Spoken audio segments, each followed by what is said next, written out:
எட்டி தொடும் வயது இது, ஒரு வெட்டு கத்தி போலிருக்கும்.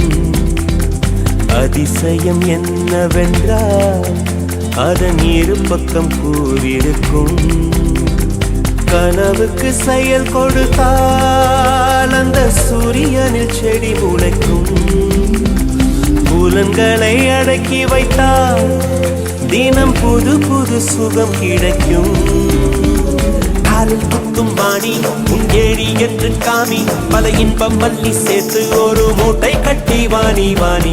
பல பழக்கிற பகலானி, பட படக்கிற அகலானி, அனல் அடிக்கிற துகுலானி, நகலின் நகலானி.